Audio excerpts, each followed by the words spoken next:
Arlington. And, hey, girl. And in Arlington, I serve as the NAACP president. And I've done so for over a decade. I stopped counting.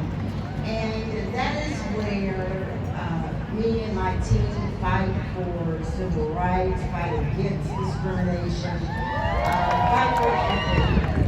And so a few years ago, this guy was running for Senate.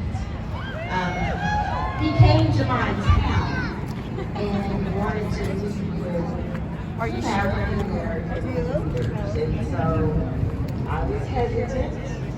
I was like, what does he want? Okay, Reverend. I don't know which one. And we'll meet this guy. And so we did. And I remember telling his staff, no pictures. We don't do that. We're not going to do the photo op thing, the black people or the white candidate, all that stuff. So it was a really good meeting. And I said, this guy appears to be interested. He appears to care. He has a heart. He was really authentic. And I said, wait a minute, I kind of like this guy. And so I didn't really let on at the time, but I went back and did some research, researched his record, his service, and followed his campaign. And when I tell you we became friends, I mean, I committed to, as busy as I am, as everybody's busy, I committed to helping to get the word out about him. And it was just real interesting. He'd call occasionally, or Cynthia would call, and so we really did get to become fast friends. So here recently, in 2020, I took a stab at running for office. I ran for the State House, and I got a call from Beto one morning that says, hey, how's everything going? I'm gonna do what I can to help you. And I said, oh, isn't that nice? And some little obligatory call, and I was like, obligatory call. And I was like, that's nice, all this. And he was not bullshitting. What this man poured into my campaign financially, his volunteers, his phone banks, it was nothing that I could have accomplished alone or with my volunteers. And not only that, every time he was interviewed on MSNBC and CNN, he found a way to mention my damn name. And it was no, I did not win. We had 75,000 people vote in that election, my election. I lost by about 3,800 votes. So, yeah, he mentioned my name every 5 minutes, and every time he did, the phone was like, bling, bling, bling. But, and I thought, this guy was serious. But one of the kindest things he did, and get this, I did not expect this. He called my campaign folks and said he was coming to canvass for me. He was coming to Arlington to block walk and knock on doors. So he and Cynthia, of course Cynthia, eased into Arlington, and they spent 2 weeks block walking for me. They came to the house, they got the door hangers, got them into van, our list on van, They did not want us to walk with them because they knew we were busy. These two walked my district for 2 weeks. And it's amazing. And people would go, "Do you know Beto came to my house?" And I was like, "Yeah, he's out there." So, I mean, he's a fabulous, fabulous guy. And let me tell you about his opponent, because I've had a little run-in with him. So in, I think it was January of 2018, there was a for-profit outfit that decided they were going to have an MLK, a Martin Luther King parade in Arlington. And the NAACP didn't have anything to do with that. You know, we do other things. And so, guess who their honorary Grand Marshal was going to be? Greg Damn Abbott. And we were like, hell no. I mean, he doesn't espouse any philosophy, not one, of Dr. King. So we couldn't sit there and do nothing. So we fought with the city,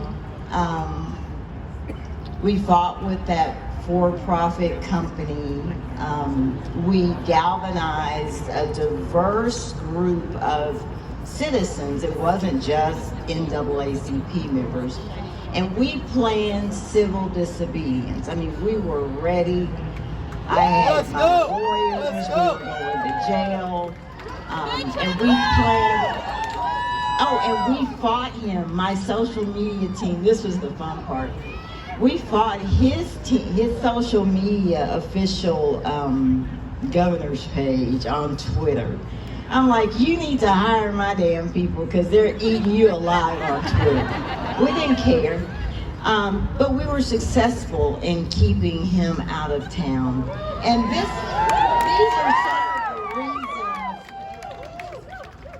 these are some of the reasons. Now let's look at Governor Abbott's record.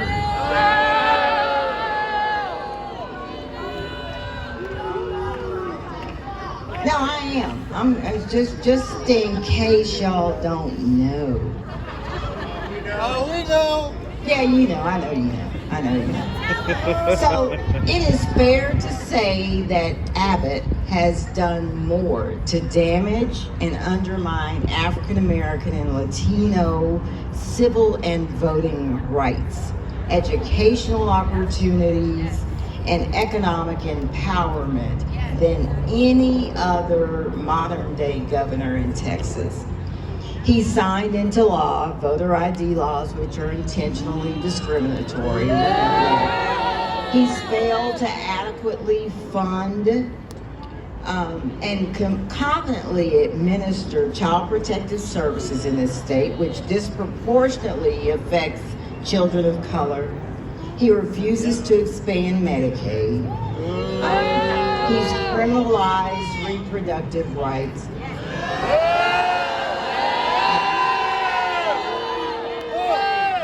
I mean, that's who y'all got. And he is content to see more of us die when this damn grid fails in a couple of months. You know? We have got to get him out.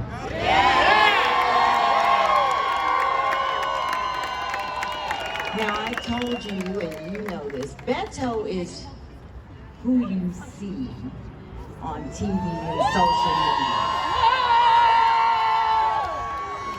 He's nice, he's kind, look at him shaking hands, all that good stuff. He is that, but he is also fierce. He is fierce. I hate to expose him, but we both share something in common, some salty language, but we have good conversation. He's fierce, and he is going to need an army behind him. This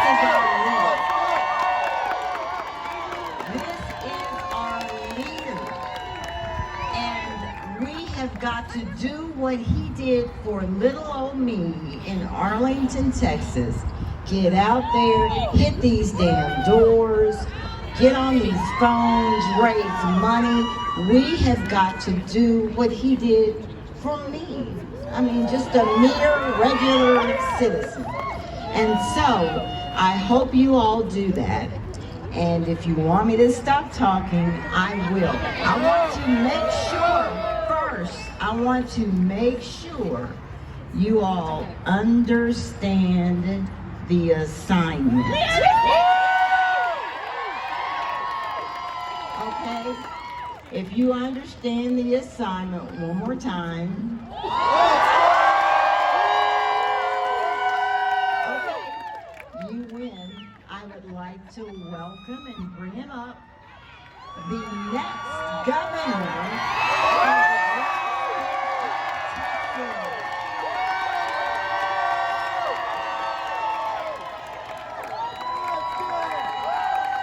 Let's hear it for Alicia Simmons. So glad that you're here. And to the band that played while all of us were looking for parking, Phantom Mellow, thank you all, you were amazing. And to you all for your patience as we figured out the logistics of our situation. And I would say I felt sorry for you, but I saw you having such a good time drinking beer, so I know you're okay. I know we're all right. It is so good to be back with you in Fort Worth, to be here in Tarrant County. So I woke up bright and early this morning to get my run in, and I went down to the Trinity River. And for those of you who are early risers, you saw just what I did. The river was shrouded in fog. There was low clouds hanging overhead. It felt like, I mean, I don't know what this would feel like, but it felt like I was running inside of a tomb. So dark and cold, and who knows what I'm gonna run into. But over the course of the day, we went out to La Gran Plaza to meet some of the local business owners and to buy some Mexican candies for my kids. We grew up in El Paso, so that's what we live on. Those are the calories we take in every day. It's Mexican candy. I just met this amazing veteran who served our country, Roy, who served us in Afghanistan, did his best to evacuate the Americans who were there, is living right here in Fort Worth, serving as a firefighter, making me so proud of his service to this country. And over the course of the day, La Gran Plaza, meeting Roy, getting to hang out with others here in Fort Worth, the sun starts to break through that cloud cover, and there was even this rainbow in the distance. And I don't know if I can connect all the dots in this story. There's an allegory there somewhere, but it was pretty damn pretty what you guys have going on here in Fort Worth. So great job with the weather.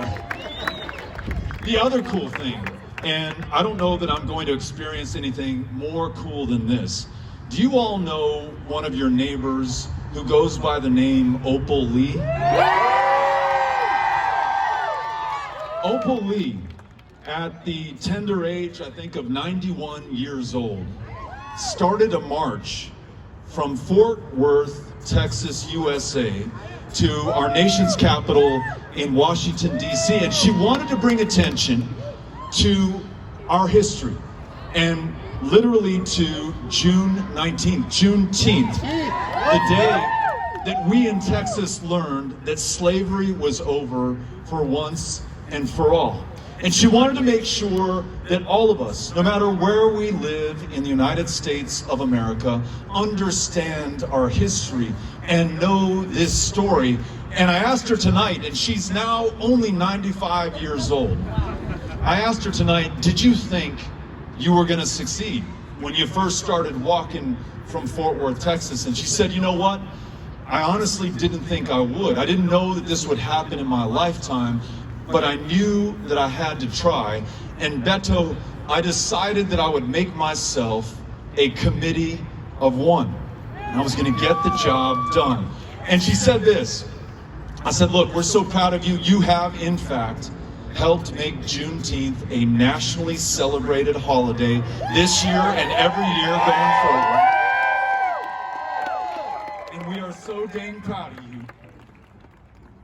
But what can I do for you? And she said, Beto, I was a third grade teacher for so long that I started acting like a third grader by the end of this. And so my heart is with all of those outstanding, courageous public school educators who teach our kids. And she said, you gotta promise me, if you win this election, if we win this election, you are gonna repeal that BS law that doesn't allow us to teach our own history in the state of Texas.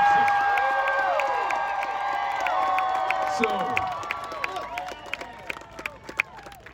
I know Miss Opal Lee is already on her way home with a great takeout plate of barbecue, but I hope that she heard you right now, cheering to say that yes, we will. We'll make sure that everyone's story is told in this state, that we know our history, and that we do right by one another, and by Miss Opal Lee, right?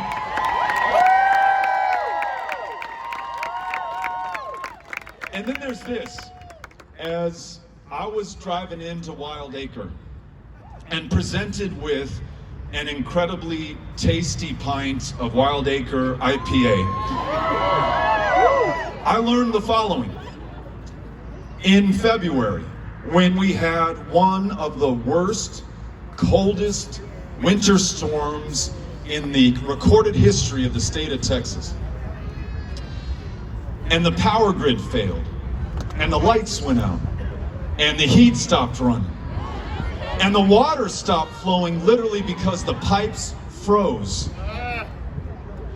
This place that we're standing in right here, this brewery, started taking water out to the people of Fort Worth and distributing it to those who could not count on it coming out of their taps.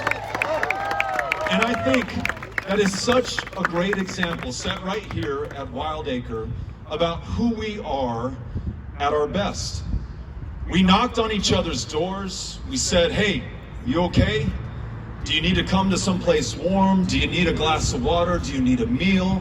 Do you just need some love right now for you to know that we know that you're there and we care about you?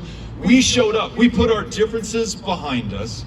We said, no me importa, I do not care if you're a Republican or a Democrat, who you love, who you pray to, what country you came from, how many generations you can count yourself a Texan. You are a human being and I'm here for you. I love that about this place. That is Fort Worth. That is Tarrant County. When the people in power failed us, literally could not keep the power going, you were there for each other, for one another, for the state of Texas. And that is the only way that we were able to come through that crisis. That is the only way we're going to be able to make it as a people, as a state going forward. Doing this together. Never mind the divisions, the differences by which they seek to divide us and pit us against each other. Let's find a way, just as you showed the world in February, that we're going to be here for one another out of a sense of purpose and duty. Folks, imagine if we had a governor who felt the same way. That's how we're going to do this. That's how we're going to do this. Look, we trusted each other. We almost didn't have any choice but to trust each other. When the chips were down, the odds were against us, the stakes could not be any higher, we came through because we found a way to rely upon, listen to, and trust one another. And that word is so important to me, so important to us at this moment. And the problem we have, if I could diagnose it, is that we've got a governor that does not trust Texas. So when the people of this state, after a power grid failure in 2011 and another one in 2014, told the governor, we've got to weatherize the power supply, the electricity grid. We got to make these investments and hold those CEOs accountable for paying for what will protect all of us when it gets too cold for this stuff to work otherwise. He did not trust or listen to us. Instead, he listened to, trusted, and took $1 million campaign contributions from the very CEOs he was supposed to regulate and hold accountable. And who paid the price at the end of the day? It was every single one of us. 5 million Texans without power, without light, without heat, without running water. So many of them, after their pipes froze and then warmed up, they burst, ruined their homes. I was in Houston, which was hit so hard during Hurricane Harvey. 48 inches of rain fell from the sky, the landfall record in recorded history in North America. Those same people flooded only 3 or 4 years ago, flooded again this time because the pipes burst. And to add insult to injury, not only would they have to pay for the repairs themselves for something that was not caused by God nor by Mother Nature, but the man placed in the highest position of public trust in the land. To add insult to injury, every single one of us will be paying higher electricity, gas, and water bills going forward for the foreseeable future. Ladies and gentlemen, we call that the Abbott tax on our fellow Texans, right? But you and I, we trust our fellow Texans. We know the right thing to do. We're going to make those investments to weatherize the grid, including the gas supply. Don't listen to Greg Abbott on Fox News blaming AOC and the Green New Deal for what happened here in Texas. It was because of our failure to do the right thing when the evidence and the facts and the guidance was staring us right in the face. We're going to make sure that we also electrify and protect those critical pieces of our infrastructure, the water supply, and weatherize and make more fuel efficient our homes, our businesses, the places where we work and live, so that we're drawing down less power. And instead of asking you to foot the bill, let's send some money back down to the consumer to repair the damage caused by the state of Texas. You know, Greg Abbott likes to talk about law and order and the police and law enforcement, but I'll tell you, he does not trust those police officers and sheriff's deputies and chiefs and sheriffs who urged him. Ladies and gentlemen, they begged him not to sign permitless carry into law. Because you know what it does? It allows any criminal in the state of Texas to carry a loaded gun without any background check whatsoever, and despite the fact that law enforcement over the last 5 years withheld or withdrew 37,000 different licenses to carry a firearm in public. Now, all 37,000 of those people, tens of thousands more who knew better than to ever apply in the first place, are fully armed, locked and loaded, and on the streets of our cities. Greg Abbott, by not trusting the people of Texas, has made us less safe than we otherwise would be. But you and I, we trust law enforcement. We're listening to them. We will repeal permitless carry in the state of Texas and make sure that we are safe going forward. Greg Abbott, he does not trust the voters of this state. And through this fraudulent election bill that is really voter suppression and voter intimidation in disguise, he has made this the toughest state in the nation in which to cast a ballot or participate in our elections or be civically involved. And Roy and every other veteran and military retiree who put their lives on the line for this great democracy, not for a man, not for a political party, but for us to freely and fairly choose those who will represent us and the course and direction that this country will take. He said, I do not trust you. But ladies and gentlemen, We trust one another, we trust the voters of Texas, and we are open up these elections to every eligible voter going forward.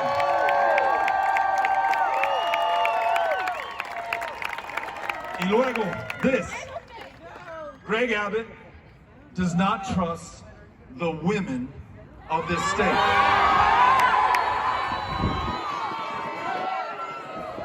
Do not buy the line that he's trying to sell you about being quote unquote pro-life. If he was pro-life, then the kids in the care of Child Protective Services would not be sleeping on the desks or in the hallways or dying while they are in our custody. If he cared about life, we would not have seen 700 people, including an 11-year-old boy, freeze to death when the power grid failed on his watch. This is not about life. This is controlling the bodies of women and the choices that they make in this state. But you and I, we trust Texas women to make their own decisions about their own body and their own health care and their own future now and forever. Trust, this is how we get Texas on the right track. Just as you showed us in February, putting our differences behind us, and we're getting after the big things that we want to be able to do. And once we address the lowest bar of government, like making sure that the power grid works, and that we meet the deadliest pandemic since 1918, not with polls, but with science, by making sure we listen to the best medical advice. And if that teacher in that classroom wants to require masks to save the lives of those kids, we let her do that.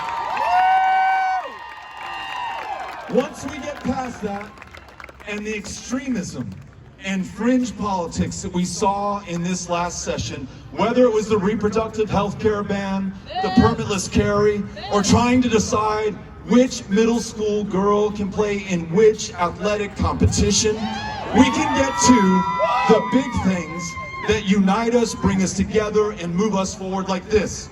And tell me who can argue the point. We want to make sure that the best jobs in the United States of America are created right here in the state of Texas. And that no one working full-time in this state has to work a second or a third job just to make ends meet, because every job will pay a living wage in this great state to make sure all of us can take care of ourselves, our families, and the people in our lives. Or how about this? With greatest deference and honor paid to Opal Lee and every other educator out there, I want the best public schools in the country to be right here in this state. And to all of you educators who sacrifice so much for the kids who are right in front of you in that classroom, who out of your own pocket paid for those extraordinary Thanksgiving decorations in your classroom, the notebooks and the pens for the kids who were too poor to buy them or forgot them at home. And then this, I learned that within our school districts in North Texas, the vast majority of children are on free and reduced breakfast and lunch. And so often, and I know this from listening to the parents of these kids, when you know full well that after that free and reduced breakfast and lunch, there is no dinner waiting for that child at home, how often have you pulled the money out of your own pocket to make sure that he is taken care of, that he has something in his belly while he's doing that homework, and that he's all right for the next day of school? I want to make sure in a state where more than half of our public school educators work a second job to make ends meet, that we pay you enough to have only one job, unlocking the lifelong love of learning inside the head of each one of those kids, and making sure that we're graduating the best and the brightest anywhere on this planet. You all are my heroes. Y además, some common sense ideas that I think most of us can agree on.